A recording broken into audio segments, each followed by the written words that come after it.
National Investigative Correspondent Angie Moreschi went inside a major undercover sting in Central Florida aimed at stopping human trafficking. She and photojournalist Nathan Aaron were there as law enforcement worked through the night. I'm National Investigative Correspondent Angie Moreschi with a Spotlight on America exclusive.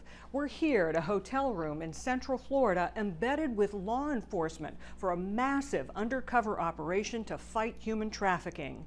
Photojournalist Nathan Aaron and I watched all the action into the wee hours of the morning for this 9-day operation and have a rare and fascinating look behind the scenes.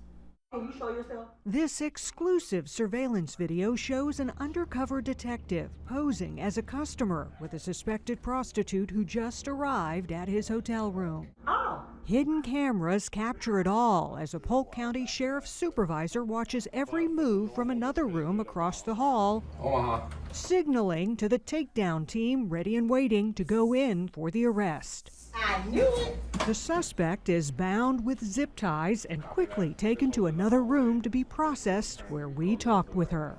How did you end up here? I'm just being perfectly honest. Life is life. Bills don't stop. I have kids to feed. I have bills to pay. We got confirmation of an exchange deal. Lieutenant Bobby Kirkpatrick is the operation commander. All right, move in, take him down. Who oversees every detail of the 9-day mission. Before your guys go in there to arrest, they have to close the deal. That is correct. Some type of discussion, agreement, sex act, and something of monetary value. She's out on the second floor. But he says it's about more than prostitution. Omaha. Their main goal is to fight human sex trafficking.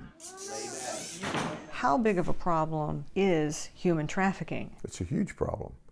It's a huge problem all over the United States. Sheriff, here we are in the takedown room. Polk County Sheriff Grady Judd is the driving force behind the operation. Welcome to Polk County. Under his watch, they've conducted major stings like this for the past 15 years. No one has the right to traffic another human being. No one has the right to treat a human being like their property. Human sex trafficking is described as a form of modern-day slavery, with an estimated 100 to 150,000 victims nationwide. The highest number of cases reported in California, Texas, and Florida. Are you from? You? At least 4 potential human trafficking victims were identified during the sting, including this woman who left her 4-year-old child in the car with a suspected trafficker, also arrested. Judd says many victims are undocumented immigrants. Why is it important to do this? And believe it or not, we rescue a lot of people with these human trafficking operations.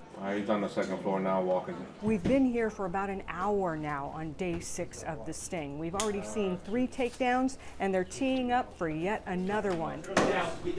The arrests come fast as the hour gets later, with both alleged customers and suspected prostitutes caught. A total of 255 people were arrested.